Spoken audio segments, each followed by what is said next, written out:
Everyone, my name is Ramona Ayala with the MDL, and my focus is on increasing motivation in corporate employees.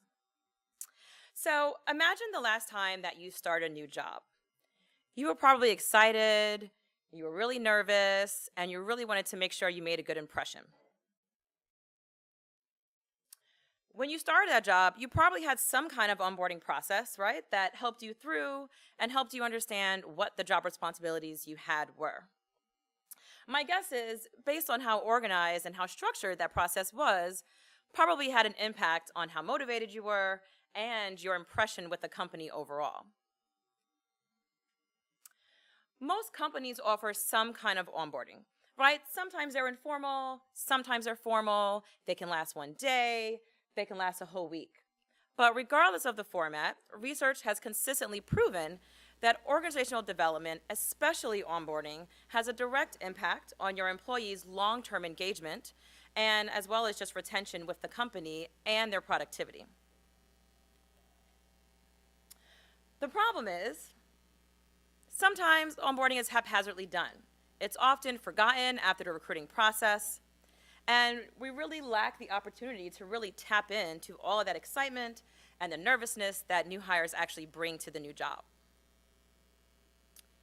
So to investigate how companies could maybe improve the onboarding process, I did a case study with the digital media division of my company, Hearst Corporation, which publishes articles and content on several different branded websites.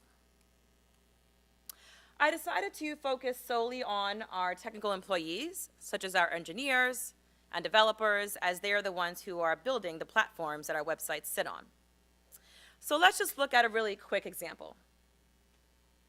This is John. He's a back-end developer. He just started, super excited. But during his first and second day, the onboarding is a little inconsistent, so is the communication. So he's feeling a little lost, which in turn is making him a little bit frustrated, and he's not really able to grasp sort of the big picture and where his job fits in with the larger organization. Plus, the pace is really fast at the organization, so there's limited face-to-face time with senior developers. So he's not really sure where to start. He's left by his own lonesome to figure out how. Not to mention, what he's learning is pretty complex and needs to be repeated in order for it to be retained. So he's often finding himself sitting in meetings, confused, not knowing what terms people are saying, and not being able to contribute. So what does this all really mean? Well, this experience of John is a very typical one at Hearst, and because they did not focus on an onboarding approach, by the end of his first week, John's motivation deeply declined, and his frustration grew even more.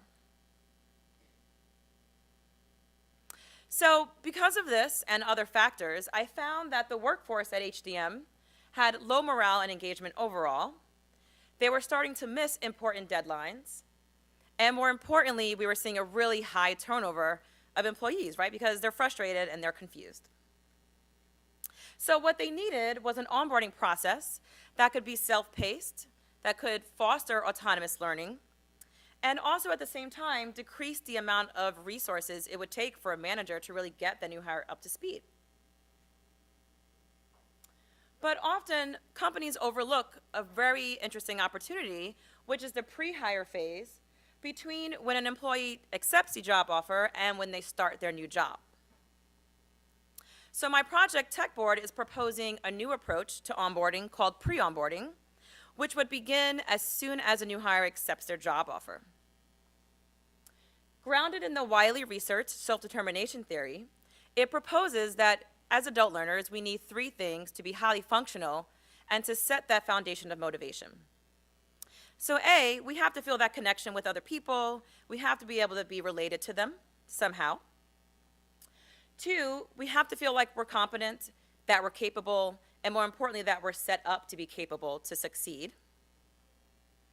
And three, there does have to be some balance of autonomous control where we feel we have control over our own learning progress and development. So by starting the employee off onboarding before they even walk in the door, it really sets up an opportunity to really connect with the employee and connect with that energy that they automatically bring in and keep them naturally motivated. So Techboard is a learner-centered, that's not it. Hopefully my video will play.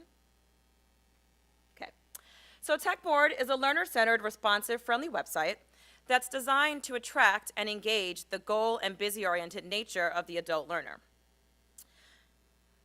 Sorry. I don't know why it keeps doing that. That's okay. We'll just start over again because we have time. So the learners will be able to self-pace themselves through the site. They'll get a high-level understanding of the company and the brands before they walk through the door. They'll take some simplified learning modules, and doing so will increase their desire to self-assess and self-reflect on their own learning. By designing a learning environment to facilitate foundational information prior to their first day, pre-onboarding provides a solution that encompasses every factor of that self-determination theory. So doing this will increase long-term workplace commitment, it will allow for new hires to be more proactive, and it will help them self-direct themselves toward their own learning goal. And more importantly, keep the motivation high from day one. If you'd like to learn more, come see me at booth 3.